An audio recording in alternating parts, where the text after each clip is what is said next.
Welcome to Coffee Break, 5 minutes with God, 5 minutes in the Word of God, 5 minutes designed to taste and see that the Lord is good. My name is Michael Moret.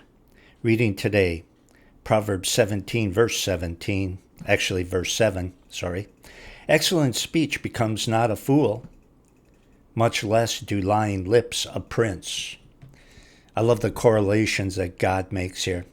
You probably don't have high expectations from someone who you know is foolish or from someone who you know is ungodly, which, by the way, is the exact same thing. The fool has said in his heart, "No God." Ungodliness is synonymous with foolish, at least the way God defines foolish.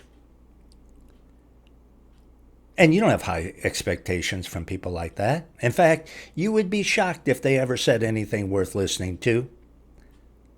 And in the same way that we do not expect eloquence or wisdom from fools, we also do not expect our leaders to lie to us. That's not fitting either. It's just not fitting for a fool to speak with eloquence and wisdom, and it's not fitting for our leaders to lie to us. We expect those that we trust to lead us to at least tell us the truth so that we can make decisions based on truth, not what they want us to think is true for their own personal benefit. Terrible thing. That often happens, though. Verse 8, a bribe is as a magic stone to the eyes of him that gives it. Wherever he turns, he prospers. Oh, yeah. In this sinful world that we live in, a bribe works just like a magic wand. Boy, just wave your hand, wave your wand, wave your money, whatever it might be, and have your will be done. Get something that you otherwise could never have by offering a bribe. Works real well. Sad to say. It's disgusting. But that's how a bribe works in this world. Pay someone a bribe, get out of trouble. If you don't have the money, stay in trouble. So much for justice. And of course, bribes would not work at all if people were not so depraved. And let me tell you something about the Word of Faith movement.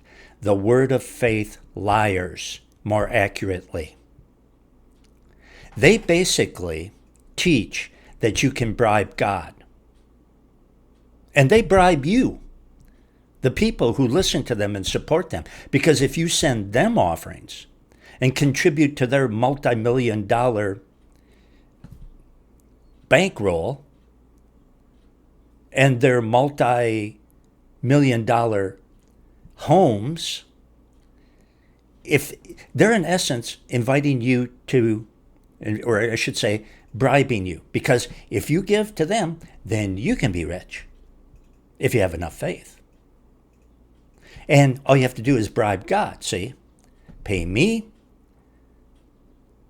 Say the magic words. God has to do it. And if he doesn't do it, it's because you don't have enough faith. So that's their out.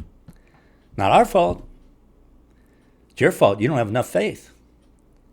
They're bribing God. You know that system would dry up, shrivel up, and blow away today if professing Christians weren't so greedy. It wouldn't work. Just like a bribe would not work if people were righteous and not greedy. The Word of Faith liars would go out of business if professing Christians weren't so greedy. Now, I know, and that's the vast majority of those in that movement. And they can put any kind of spin on it that they want to spin. Well, I want to use it for God's work. Don't hand me that garbage. You're greedy. That's why it works. There is another group that's involved in that, and that's the vulnerable, the desperate. These liars prey on desperate people, people who are desperately ill. Oh, give to this movement. God will heal you. And some of the strongest Christians, I've known strong Christians who in times of desperation gave in. They recognized that they were wrong, but they prey on the vulnerable as well as the greedy, and it wouldn't work if people were not greedy. The vulnerable, give them a pass because they're vulnerable and they're desperate. And these people will pay for handing out bribes in the name of God. Until next time, Michael Moret for Coffee Break. So long.